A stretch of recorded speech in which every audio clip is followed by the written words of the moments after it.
जय हिंद। वंदे मातरम। आपका मेरे YouTube चैनल इंग्लिश विद्यालय पे हार्दिक स्वागत है। आशा है कि आप सब स्वस्थ और सुखी होंगे। Today's session is going to be very small, and today's session I'm going to tell you something very important. In fact, the rule I'm going to teach you today is related to preposition. एक preposition से जुड़ी एक खास बात बताने जा रहा हूँ। बड़ा छोटा सा सेशन है आज का, but this rule is very important, especially for the guys preparing for different competitions such as SSC, Bank, NDA, CDS, UPSC, DSSB, etc. तो कॉम्पिटिशन्स के लिए रूल बहुत इंपॉर्टेंट है। इसका मतलब ये नहीं है कि जो स्पोकन इंग्लिश वाले एस्पिरेंट्स हैं उनके लिए रूल बेकार है, उनके लिए भी इंपॉर्टेंट है।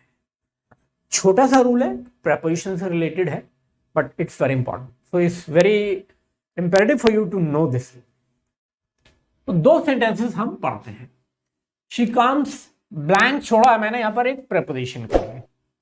She comes blank a rich family, या she comes blank a poor family, she comes blank a, फिर अगर एजुकेटेड लगाएंगे तो फिर तो एन आएगा क्योंकि वोवेल का हो जाएगा, vowel sound. An educated family, she comes blank royal family.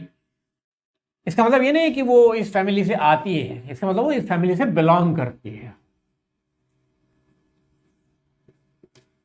यहां पर कम के साथ जो भी प्रोपोर्शन जुड़ेगी उससे ये मतलब निकलेगा कि इस तरह की फैमिली से वो बिलोंग करती है, इस तरह की फैमिली से वो ताल्लुक रखती है, वो इस तरह की फैमिली से जुड़ी हुई है। जैसे कि हम कहते हैं कि वह एक अमीर परिवार से ताल्लुक रखती है, या गरीब परिवार से बिलोंग करती है, या पढ़े लिखे परिवार से बिलोंग करती है, या शाही परिवार से बिलोंग करती है, या अनपढ़ परिवार से बिलोंग करती है, अच्छे परिवार से बिलोंग करती है, बुरे परिवार से बिलोंग करती है। किसी भी तरह की स्पेसिफिक टाइप ऑफ फैमिली से कोई अगर बिलोंग करता है तो बिलोंग के अगर आप बनाएंगे तो फिर तो कोई प्रॉब्लम नहीं, बिलोंग के साथ तो टू आना ही है। She belongs to a rich family. बात तो यह है कि आप बिलोंग की जगह अगर कम यूज करें, ये रूल कॉम्पिटिशन में बहुत पूछा जाता है। कम के साथ जो भी प्रोपोर्शन लगाएंगे यहां पर आप, तो उसमें मीनिंग निकल कर आएगा कि वो इस फैमिली की डिसेंडेंट है, इस फैमिली से बिलोंग करती है, इस फैमिली का वंशज है। अब या तो यहां पर ऑफ आएगा या फ्रॉम आएगा। मैंने भी दो लिख के दिए आपको सेंटेंस, शिकाम सेम वही है।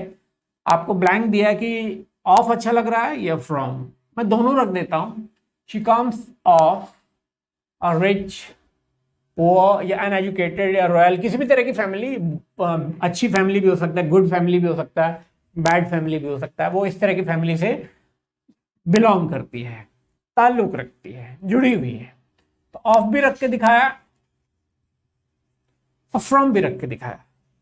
आपके अंदर अच्छा तो फ्रॉम ही लग रहा है। She come from a rich family, वह एक अमीर परिवार से आती है, अर्थात अमीर परिवार से बिलोंग करती है। तो से के लिए जनरली हम फ्रॉम लगा देते हैं। देखो बेटा, कोई भी दो लैंग्वेजेस एक दूसरे की नकल नहीं होती।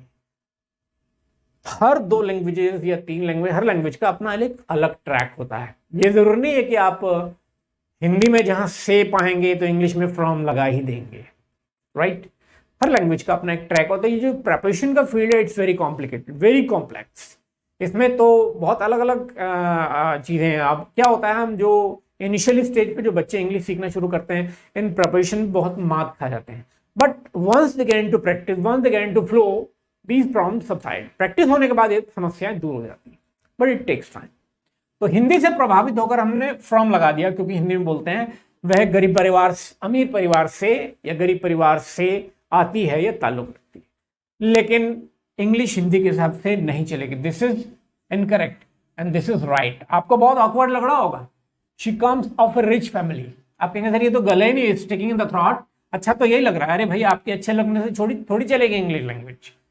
सब लैंग्वेज का अपना एक तरीका होता है। ध्यान रखिएगा, come of a particular type of family. ठीक, किसी भी फैमिली से अगर कोई व्यक्ति बिलोंग करता है और आप बिलोंग वर्ड यूज नहीं करना चाह रहे हैं, बिलोंग अगर यूज कर रहे हैं फिर तो टू ही आएगा। लेकिन अगर आप बिलोंग की जगह कम यूज करना चाह रहे हैं तो फिर ओ एफ ऑफ आएगा, ओ डबल एफ भी नहीं। रिमेंबर, ये भी वार्निंग दे रहा हूं, ओ एफ। और फ्रॉम तो बिल्कुल मत कीजिएगा। हालांकि कोलोकियल लैंग्वेज में, यानी कि आम बोलचाल की भाषा में, ये मिस्टेक स्पीकिंग में कर देते हैं लोग। But better avoid making this mistake, गलती से बचें। और कंपटीशन वाले बच्चे तो बहुत बहुत सतर्क रहें, उनको तो याद रखना है कि आपको इसमें ऑफ ही यूज करना है। देखिए बच्चों, मैंने अभी कहा कि कोई भी दो लैंग्वेजेस एक दूसरे की नकल नहीं होती। आप ये मत समझिए कि हिंदी में को बोला जा रहा है तो इंग्लिश में को के लिए कुछ आ ही जाएगा, हिंदी में से बोला जा रहा है तो इंग्लिश में से के लिए हमेशा फ्रॉम ही आएगा। से के लिए तो कुछ भी आ सकता है, अब कुछ नहीं भी आ सकता है, depending on requirement and condition. तो you simply don't have to cram. इसीलिए मैं हमेशा इस बात पर जोर देता हूं कि रटिए नहीं, समझिएगा, आप उसके कॉन्सेप्ट को समझने की कोशिश कीजिएगा। अगर आप किसी कॉम्पिटिशन की तैयारी कर रहे हैं तो, या स्पोकन इंग्लिश सोच रहे हैं, तो इस स्पेशली जो स्पीकिंग वाले बच्चे हैं वो इस इंप्रेशन में रहते हैं कि स्पीकिंग में कुछ भी बोलो सब चलता है। इसी तरह की बात प्रोपेगेट की जाती है कि स्पीकिंग में कुछ भी बोलो सब चलता है। ऐसा नहीं है। क्या अगर एक लड़का ये बोले मैं जा रही हूं तो क्या चलेगा? और अगर एक लड़की बोले मैं जा रहा हूं तो क्या चलेगा? अगर मैं अपने ऑफिस में अपने बॉस को तू कहकर एड्रेस कर दूं, संबोधित कर दूं, तो ही विल फायर मी, और मुझे नौकरी से निकाल देगा। कहेगा आप बिल्कुल भी रेस्पेक्ट नहीं दे रहे, मुझे मैनर्स ही नहीं है आप में, तू कह रहे हैं आप अपने बॉस को, I am going to be fired, I am going to be sacked. तो ऐसा नहीं होता बेटा कि कुछ भी बोलो सब चलता है, ग्रामर की कोई जरूरत नहीं है। क्या आप हिंदी बोलते समय उटपटांग बोलते हैं? ऐसा नहीं है। हाँ, स्पीकिंग में थोड़ा बहुत कॉम्प्रोमाइज हो जाता है, थोड़ा बहुत डिस्टॉर्शन हो जाता है, वो तो हर लैंग्वेज में होता है, हिंदी में भी होता है, इंग्लिश में भी होता है, और लैंग्वेजेस जितनी है उन सब में भी होता होगा। थोड़ा बहुत फेरबदल हो जाता है, थोड़ा बहुत तोड़मोड़ हो जाता है ग्रामर, लेकिन बिल्कुल ही उटपटांग बोले ऐसा नहीं होता। और कंपटीशन में तो you simply have to be accurate, precise. वहां तो there shouldn't be any room for compromise, वहां तो समझौते की कोई गुंजाइश होती ही नहीं है कंपैरेटिव वर्ल्ड में।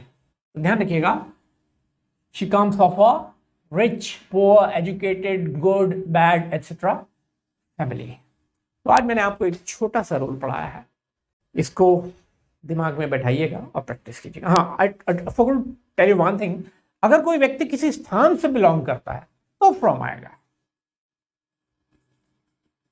She comes from Delhi, sorry it was slip of pen. She comes from Delhi, यानी कि वो दिल्ली से बिलोंग करती है। हालांकि इसका मीनिंग ये भी निकल सकता है वो दिल्ली से आती है, वो एक अलग बात है। वो तो वे दिल्ली से आ रही है, she is coming from Delhi, वे दिल्ली से आई, she has come from Delhi, वो तो एक अलग बात है। और कम फ्रॉम का मतलब बिलोंग टू भी होता है। अगर कोई व्यक्ति किसी स्थान से बिलोंग करता है तो फिर कम के साथ फ्रॉम आएगा, लेकिन अगर कोई व्यक्ति किसी पर्टिकुलर टाइप ऑफ फैमिली से बिलोंग करता है तो आपको कम के साथ ऑफ ही लगाना है। That's all for today. आप इस वीडियो को लाइक शेयर कीजिएगा और चैनल को सब्सक्राइब, यदि आप नए हैं तो सब्सक्राइब कीजिएगा और बेल आइकन को भी हिट करना ना भूलिएगा। Do take care of yourself. God bless you all. Jai Hind. Vande Mataram.